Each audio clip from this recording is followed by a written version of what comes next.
നമസ്കാരം സുഹൃത്തുക്കളെ, react JS Malayalam tutorial സീരീസിൻ്റെ മറ്റൊരു വീഡിയോയിലേക്ക് എല്ലാവരെയും സ്വാഗതം ചെയ്യുന്നു. കഴിഞ്ഞ വീഡിയോയിൽ നമ്മൾ എങ്ങനെ ഒരു റിയാക്ട് ജെഎസ് ആപ്ലിക്കേഷൻ ക്രിയേറ്റ് ചെയ്യാമെന്നും ഒരു ഡെവലപ്മെൻറ്റ് സെർവറിൽ അതെങ്ങനെ എക്സിക്യൂട്ട് ചെയ്യാമെന്നും നോക്കി.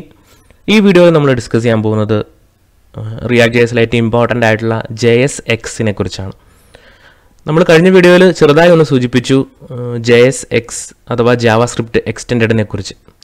നമ്മൾ കഴിഞ്ഞ വീഡിയോയിൽ കണ്ട ഒരു കമ്പോണൻ്റ് ആണ് ഈ കാണുന്ന ആപ്പ് എന്നുള്ള കമ്പോണൻറ്റ്. അപ്പോൾ അത് നമ്മൾ റിട്ടേൺ ചെയ്യുന്നത് HTML കണ്ടൻറ്റ് ആണെന്ന് നമ്മൾ കഴിഞ്ഞ വീഡിയോയിൽ പറഞ്ഞു. പക്ഷേ ഇത് HTML കണ്ടൻറ്റ് പോലെ ഇരിക്കുമെങ്കിലും ഇത് HTML അല്ലെന്നും JSX ആണെന്നുമാണ് നമ്മൾ പറഞ്ഞത്. ഇപ്പോൾ JSX എന്ന് പറഞ്ഞു കഴിഞ്ഞാൽ ജാവാസ്ക്രിപ്റ്റ് എക്സ്റ്റെൻഡഡ് എന്നാണ്. ഇതിപ്പോൾ നമ്മൾ എഴുതിയിരിക്കുന്നത് HTML കണ്ടൻറ്റ് ആണ്, ബട്ട് യഥാർത്ഥത്തിൽ HTML കണ്ടൻറ്റ് അല്ല. ഓക്കെ, കാരണം നമ്മളിപ്പോൾ ഇത് എഴുതിയിരിക്കുന്ന ഒരു ജാവാസ്ക്രിപ്റ്റ് ഫയലിലാണ്. ഇത് നമ്മൾ നമ്മുടെ കമ്പ്യൂട്ടറിൻ്റെ ഒരു ബ്രൗസറിൽ എക്സിക്യൂട്ട് ചെയ്യാൻ നോക്കിക്കഴിഞ്ഞാൽ നമുക്ക് എറർ ആയിരിക്കും കിട്ടുക. നമ്മൾ ഈ ഇത്രയും കോഡ്, ഈ ഒരു ഫംഗ്ഷൻ്റെ ഒരു കോഡ് ഞാൻ കോപ്പി ചെയ്യുകയാണ്. ഇത് പ്യൂർ ജാവാസ്ക്രിപ്റ്റിലാണ് നമ്മൾ എഴുതിയേക്കുന്നത്. അപ്പോൾ ഈ കോഡ് ഞാൻ കോപ്പി ചെയ്തിട്ട് നമ്മുടെ ബ്രൗസറിൻ്റെ കൺസോൾ എടുക്കുകയാണ്. ബ്രൗസറിൻ്റെ കൺസോളിൽ ഞാനത് എക്സിക്യൂട്ട് ചെയ്യാൻ നോക്കിക്കഴിഞ്ഞാൽ എനിക്ക് എററാണ് വരുന്നത്. കാരണം ഇതൊരു വാലിഡ് ആയിട്ടുള്ള ജാവാസ്ക്രിപ്റ്റ് സ്റ്റേറ്റ്മെൻ്റ് അല്ല. അപ്പോൾ ഇത് ജാവാസ്ക്രിപ്റ്റ് അല്ല എന്നുള്ള കാര്യം മനസ്സിലായി നമുക്ക്. പിന്നെ എന്താണെന്നുള്ളതാണ്, അതാണ് JSX ജാവാസ്ക്രിപ്റ്റ് എക്സ്റ്റെൻഡഡ്. അപ്പോൾ ഇതെന്താ ശരിക്കും ചെയ്യുന്നതെന്ന് വെച്ച് കഴിഞ്ഞാൽ നമ്മൾ ഇവിടെ കൊടുത്തിരിക്കുന്ന ഈ HTML കണ്ടാണ് നമ്മൾ ഇവിടെ കൊടുത്തിരിക്കുന്നത്. ഇതിന് കറസ്പോണ്ടിങ് ആയിട്ടുള്ള ജാവാസ്ക്രിപ്റ്റ് ആണ് ഇത് ജനറേറ്റ് ചെയ്യുന്നത്. ശരിക്കും ഇത് എന്ന് പറയുന്നത് ഇതിൽ ഇൻറ്റേർണലി ശരിക്കും ഇങ്ങനെയാണ്. നമുക്കൊരു റിയാക്റ്റിലെ ഒരു എലമെൻറ്റ് ക്രിയേറ്റ് ചെയ്യുന്നതിന് വേണ്ടിയിട്ട് നമുക്ക് react.create element എന്നുള്ള ഫംഗ്ഷൻ ഉപയോഗിക്കാം. react.create element. അപ്പോൾ ഞാനിത് മുഴുവൻ കളയുവാണ്. ഇതിൻ്റെ ഇൻറ്റേർണൽ വർക്കിംഗ് പ്രിൻസിപ്പിൾ മനസ്സിലാവാൻ വേണ്ടിയിട്ടാണ് പറയുന്നത്. സോ ഇത് റിട്ടേൺ ആത്ത കണ്ടന്റ് മുഴുവൻ ഞാൻ കളഞ്ഞു. എന്നിട്ട് പറയുകയാണ് react.create element. ഒരു എലമെൻറ്റ് ഞാൻ ക്രിയേറ്റ് ചെയ്യാൻ പോവാണ്. ഓക്കെ, അതിൻ്റെ അകത്ത് ഞാൻ പറയുകയാണ് P. എന്ത് എലമെൻ്റ് ആണ്, ഏത് HTML എലമെൻ്റ് ആണ്, ഒരു പാരഗ്രാഫാണ് എനിക്ക് ക്രിയേറ്റ് ചെയ്യേണ്ടത്. അപ്പോൾ ഞാൻ P എന്ന് പറഞ്ഞാൽ ഒരു പാരഗ്രാഫ് എന്നാണ്. സെക്കൻഡ് ആർഗ്യുമെൻ്റ് എന്ന് പറയുന്ന ഒരു ജാവാസ്ക്രിപ്റ്റ് ഒബ്ജക്റ്റ് ആണ്. ഈ ഒബ്ജക്റ്റിൻ്റെ അകത്ത് ഇതിൻ്റെ പ്രോപ്പർട്ടീസാണ് ഞാൻ പറയുകയാണ് ID equal to some test എന്നുള്ളൊരു ID. തേർഡ് ആർഗ്യുമെൻ്റ് എന്ന് പറയുന്നത് ഇതിൻ്റെ അകത്തെ കണ്ടൻ്റ് ആണ്. ഞാൻ പറയുകയാണ് സം കണ്ടൻറ്റ്. ഞാനിതിനൊരു വേരിയബിളിലേക്ക് എടുത്ത് വയ്ക്കുകയാണ് var x equal to react.create element. ഇനി ഞാൻ റിട്ടേൺ ചെയ്യുന്നത് ഈ X എന്നുള്ള എലമെൻ്റ് തന്നെയാണ്. ഓക്കെ, ഈ ബ്രാക്കറ്റിലെങ്കിലും പ്രോബ്ലം അല്ല, ഒരു ഒറ്റ ലൈനിലേ ഉള്ളൂ. സോ റിയാക്ട് കമ്പോണൻറ്റ് റിട്ടേൺ ചെയ്യുന്നത് X എന്നുള്ള ഈ വേരിയബിളാണ്. ഈ വേരിയബിൾ എന്ന് പറഞ്ഞാൽ ശരിക്കും എന്താണ്, react.create element, പാരഗ്രാഫ് ടാഗ്, അതിന് ഈ പ്രോപ്പർട്ടീസ് ഒക്കെ ഉണ്ട്. ഇത് നമുക്ക് സേവ് ചെയ്ത് കഴിഞ്ഞാൽ ഇവിടെ എന്ത് വരും നോക്കാം, സം കണ്ടൻറ്റ് എന്ന് വന്നു. ആക്ച്വലി നമ്മളിവിടെ കൊടുത്തിരിക്കുന്നത് സം കണ്ടൻറ്റ് എന്നാണ്. ഇതിപ്പം ഒരു ജാവാസ്ക്രിപ്റ്റ് സ്റ്റേറ്റ്മെൻ്റ് ആണെന്ന് നമുക്ക് മനസ്സിലാക്കാം അല്ലേ, കാരണം ഇതിൻ്റെ അകത്ത് ഇത് വാലിഡ് ആയിട്ടുള്ള ഒരു ജാവാസ്ക്രിപ്റ്റ് സ്റ്റേറ്റ്മെൻ്റ് ആണ്. നമ്മൾ നോക്കിയാൽ ജാവാസ്ക്രിപ്റ്റിൻ്റെ സിൻടാക്സ് വെച്ച് നോക്കിക്കഴിഞ്ഞാൽ ഇത് വാലിഡ് ആണ് അല്ലേ. അപ്പോൾ ശരിക്കും ഇതാണ് യഥാർത്ഥത്തിൽ ഒരു എലമെൻറ്റ് ക്രിയേറ്റ് ചെയ്യാനുള്ള കോഡ്. പക്ഷെ ഒന്ന് ആലോചിച്ച് നോക്കൂ, നമുക്കൊരു വലിയ നേരത്തെ കണ്ടതുപോലെ ഒരു ലെങ്തി ആയിട്ടുള്ള ഇത്രയും വലിയ കണ്ടൻറ്റ് നമുക്ക് ക്രിയേറ്റ് ചെയ്യണം. ഓക്കെ, ഇത്രയും വലിയ HTML കണ്ടൻറ്റ് നമുക്ക് ക്രിയേറ്റ് ചെയ്യണമെന്നുണ്ടെങ്കിൽ ഒന്ന് ആലോചിച്ച് നോക്കൂ. ആദ്യം react.create element div ചെയ്യണം, അതിനുശേഷം react.create element UL ചെയ്യണം, react.create element LI ചെയ്യണം. ഓക്കെ, ഇങ്ങനെ ഓരോ എലമെൻറ്റ് ഇതുപോലെ ജാവാസ്ക്രിപ്റ്റ് കോഡ് ഉപയോഗിച്ച് എഴുതണം. അത് വളരെ ബുദ്ധിമുട്ടുള്ളൊരു കാര്യമാണ്.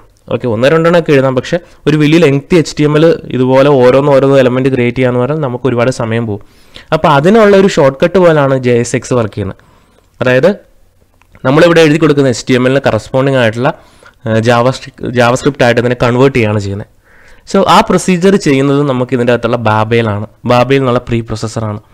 ഓക്കെ, അതിനാണ് നമ്മൾ ബാബേൽ എന്നുള്ള പ്രീ പ്രോസസറിൻ്റെ അകത്ത് യൂസ് ചെയ്യുന്നത്. അപ്പോൾ ബാബേൽ എന്നുള്ള പ്രീ പ്രോസസർ ഉപയോഗിച്ച് കഴിഞ്ഞാൽ നമുക്ക് ഇതുപോലെ ഇങ്ങനെ എഴുതുന്നത്. ഓക്കെ, ഈ എഴുതുന്ന ഈ കണ്ടൻറ്റ് നമുക്ക് കാണുമ്പോൾ HTML ആണെന്ന് മനസ്സിലാക്കാൻ പറ്റുന്ന ഈ കണ്ടൻറ്റ് പ്രോസസ്സ് ചെയ്തിട്ട് ഇതുപോലെ ജാവാസ്ക്രിപ്റ്റ് സ്റ്റേറ്റ്മെൻ്റ് ആക്കി മാറ്റുന്നത് ബാബേലാണ്.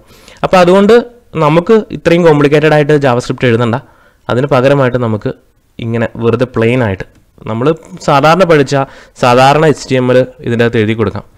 അതുകൊണ്ട് തന്നെ ജസ്റ്റ് ബേസിക് HTML നോളജ് ഉള്ള ആൾക്ക് വളരെ എളുപ്പത്തിന് ഇത് മനസ്സിലാക്കാൻ പറ്റും. അതുകൊണ്ട് നമുക്ക് ഇതിൻ്റെ അകത്ത് ഏതൊരു HTML ടാഗുകളും ഇതിൻ്റെ അകത്ത് കൊടുക്കാൻ പറ്റും.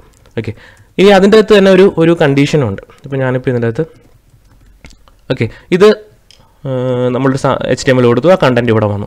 ഇനി ഇതിലുള്ള കണ്ടീഷൻസ് എന്തൊക്കെയാണെന്ന് വെച്ച് കഴിഞ്ഞാൽ ഞാനിപ്പോൾ ഇങ്ങനെ കൊടുക്കുകയാണെന്ന് കരുതുക, ടൈറ്റിൽ 1. ഓക്കെ, ഒരു പാരഗ്രാഫിൽ ടൈറ്റിൽ 1 കൊടുത്തു, അടുത്ത പാരഗ്രാഫിൽ ടൈറ്റിൽ 2 എന്ന് കൊടുത്തു.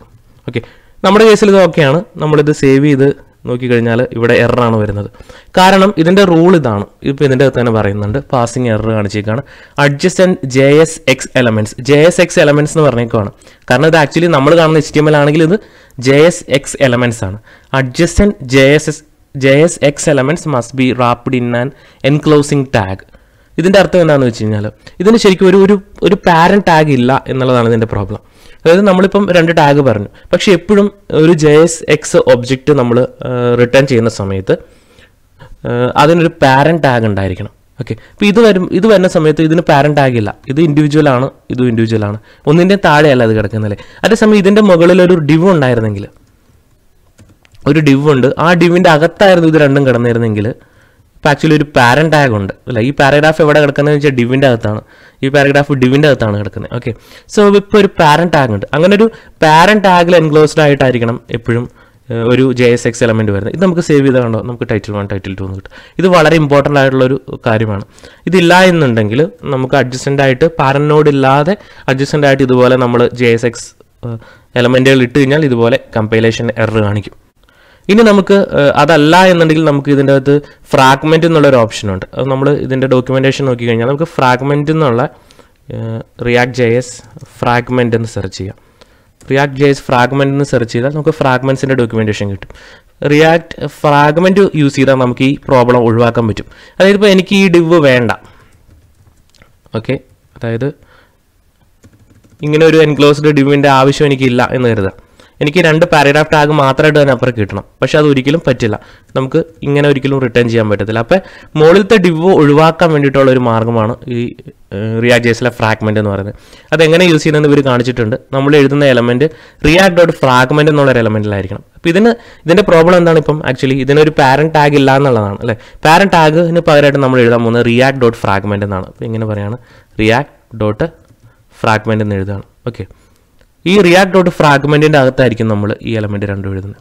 അപ്പോൾ ആ പ്രോബ്ലം സോൾവ് ആയി. ഓക്കെ, കാരണം ഒരു റൂട്ട് നോഡിൻ്റെ അകത്തായിരിക്കണം എന്നുള്ളതാണ് ഇതിൻ്റെ കണ്ടീഷൻ.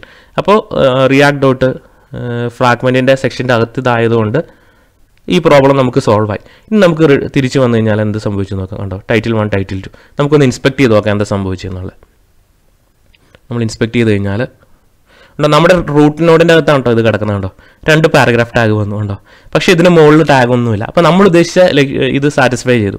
അതായത് ഇവിടുത്തെ പ്രോബ്ലം നമ്മൾ സോൾവ് ചെയ്തു, ഫ്രാഗ്മെൻറ്റ് ഇട്ടിട്ട് സോൾവ് ചെയ്തു. ബട്ട് ഇവിടെ നമുക്ക് ആവശ്യമില്ലാത്ത ഡിവുകളൊന്നും വന്നുമില്ല. അതേസമയം ഇത് മറ്റേപ്പാടായിരുന്നു എന്നുണ്ടെങ്കിൽ, ഇങ്ങനെ ആയിരുന്നു എന്നുണ്ടെങ്കിൽ നമ്മളൊരു ഡിവ് ഇടുന്നു, ആ ഡിവ് ക്ലോസ് ചെയ്യുകയാണ്.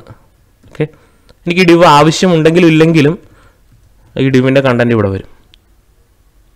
നോക്കിക്കഴിഞ്ഞാൽ അവിടെ ഒരു ഡിവ് വന്നിട്ട് ആ ഡിവിൻ്റെ അകത്താണ് Title 1 Title 2 കൊടുത്തത്. ഇതാണ് React.jsലെ ഫ്രാഗ്മെൻറ്റ് എന്ന് പറയുന്നത്. ഓക്കെ, അപ്പോൾ നമ്മൾ അങ്ങനെ എനിക്കതൊരു എൻക്ലോസ് ചെയ്ത ഒരു റാപ്പ് ചെയ്ത ഒരു ടാഗ് വേണ്ട എന്നുണ്ടെങ്കിൽ എനിക്ക് React.fragment എന്നുള്ള ഈ ഒരു പാരന്റ് നോഡ് ഇട്ടിട്ട് അതിൻ്റെ അകത്ത് കൊടുത്താൽ മതി. ഇത് ഇൻഡിവിജ്വലായിട്ട് നമുക്ക് അപ്പുറത്തേക്ക് റിട്ടേൺ ചെയ്യാൻ പറ്റും.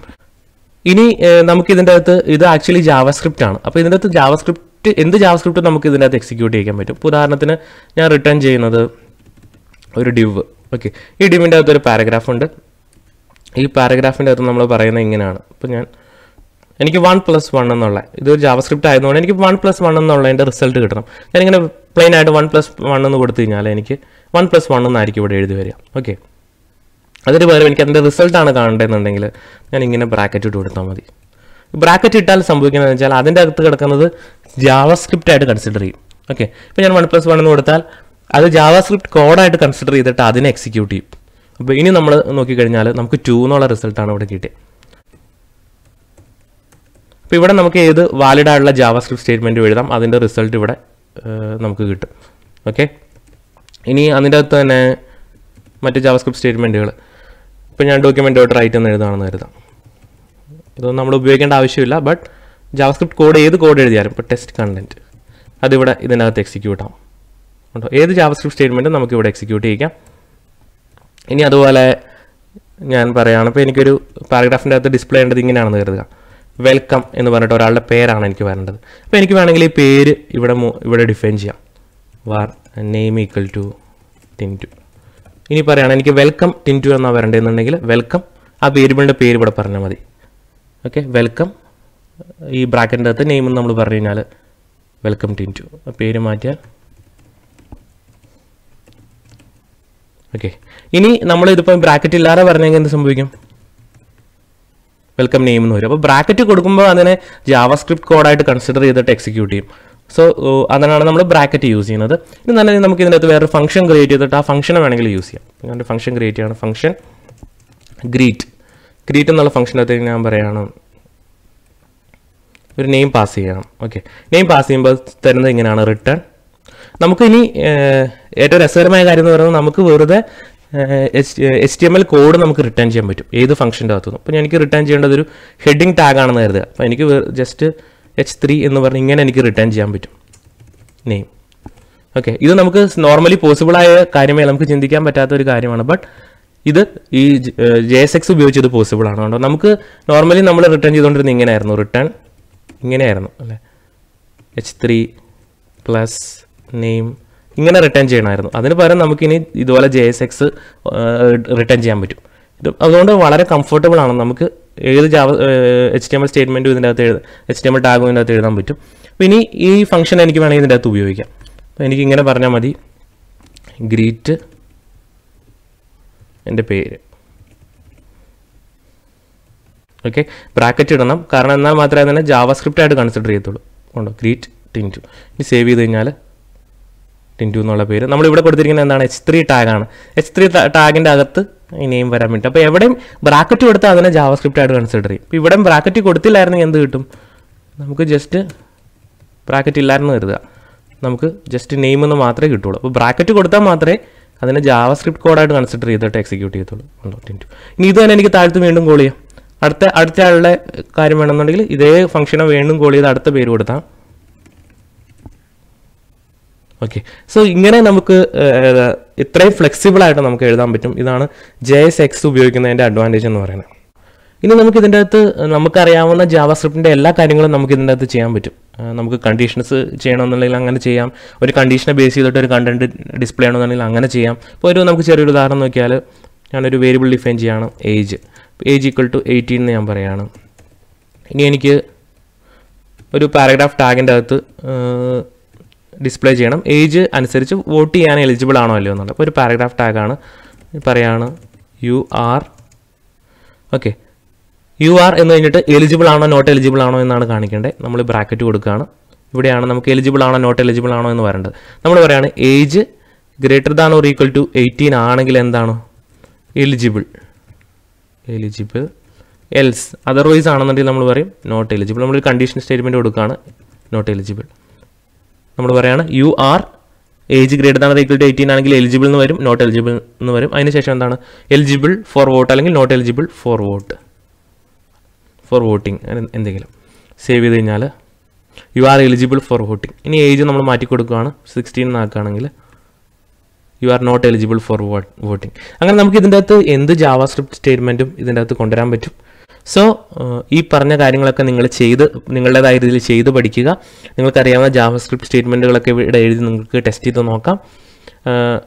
സോ നിങ്ങൾക്കത് ചെയ്യുന്നതിൻ്റെ ഇടയ്ക്കുള്ള എന്തെങ്കിലും സംശയങ്ങളോ കാര്യങ്ങളോ ഉണ്ടെന്നുണ്ടെങ്കിൽ താഴത്ത് കമൻറ്റ് ചെയ്താൽ നമുക്ക് ഡിസ്കസ് ചെയ്യാം.